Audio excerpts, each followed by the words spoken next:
So then maybe some of the other considerations that come in there that, you know, a person that is saying, okay, well, I do have a south-facing roof, and maybe it's something I could get involved in. Is it an ugly looking thing? Is it going to impact the value of their home? Are their neighbors gonna stone them if they put this thing on their roof? What are some of those parts of the equation? Those are all good questions, and questions that we get asked quite frequently. I think maybe the first thing, if you were to drive over to Germany, and you drive around Germany, you probably notice about 2/3 of every community, every village, 2/3 of the roofs have solar on them. Mm-hmm. So it's become a part of how they think about part of the landscape and moving forward and what's acceptable and what's not. For Ontario here, it's still sort of an anomaly. It's a little bit different, so we're not used to it yet. And so that's why these questions come up. Mm-hmm. But I'll just give you a little bit of a way of looking at it. Some people are concerned that, hey, I put solar on my roof. Well, what if what if we want to sell our house in 3-4 years and the new people don't, the marketplace that's out there trying to buy my house don't want the solar? Right. I guess there's always a risk. But the benefit of the solar, of course, is that there's probably contracts in place where there's a revenue stream rolling into that house. So it's kind of like having a tenant in the basement that's not there. That sounds like the perfect tenant. Person that's looking at it from kind of the cup half full, or the opportunity, or that revenue generation side, that may be very well attractive to that prospective buyer. Well, it will be, but there's a couple things they need to know. First off, the real estate agents need to be aware that all these contracts are transferable. Mm-hmm. And they are, okay? So that's the first thing. When you transfer the ownership of your house, you can transfer that contract.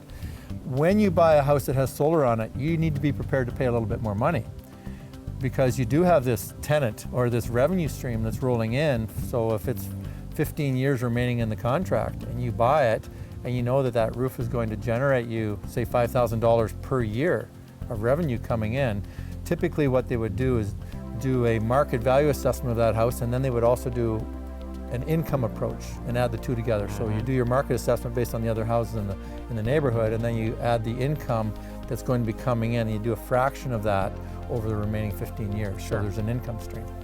Okay. So I'm assuming at this point, it's still kind of fairly new to understand really what the reality is hitting the ground in the real estate market out there. Is that fair to say? Or? That's fair, yes. But it would be safe to say that for people that are looking at buying a home and recognizing that there is this tenant that's never there, that's bringing in income all the time, it should really be a plus in terms of the resale value of that home. Yeah, absolutely. And the other thing we're finding is a lot of interest from builders now. In fact, the Ontario Building Code has now been rewritten, that many of the roofs code now requires them to be suitable for solar. And in fact, many new buildings will be having solar integrated in to the roof as part of their design. So solar is probably going to be, we're at the front end. It's here to stay.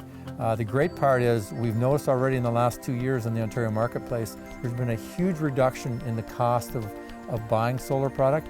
So solar panels, say a solar panel that may have cost $500 in 2009 now costs about $220.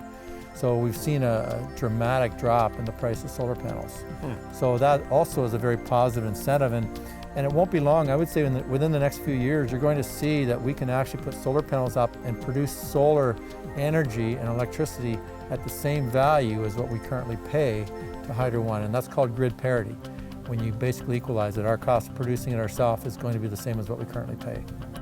So solar energy then is really kind of a good news story. We talked about the infrastructure, being able to use the existing infrastructure that's already there, putting it on roofs. I mean, the houses already have the roofs, and then from a homeowner's point of view, it really should be an upside in terms of the generation and the resale value.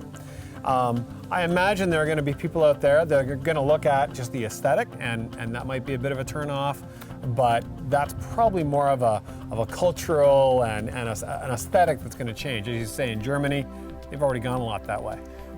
On the aesthetics, though, the thing that's really quite amazing is we have a chance to go and visit some of the manufacturers of some of, say, the PV modules. So the solar panels are now available with black frames. You can get black, light blue, dark blue, Do you want We're talking designer solar panels, do are you we? want clear backs? Do you want black backs? Do you want white backs?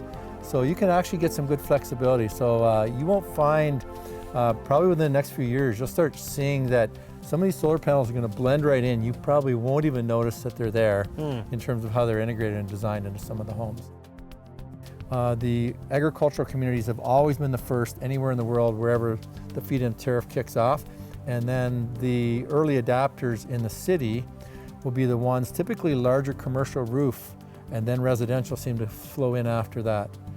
So really that's where the growth is, and that's, you know, from our perspective, that's what we're looking to encourage is people that are in an urban environment to look at their roof space and recognize that their roof space, especially if they're going to reshingle their roofs, it's a perfect opportunity to get some solar in the mix on their roof.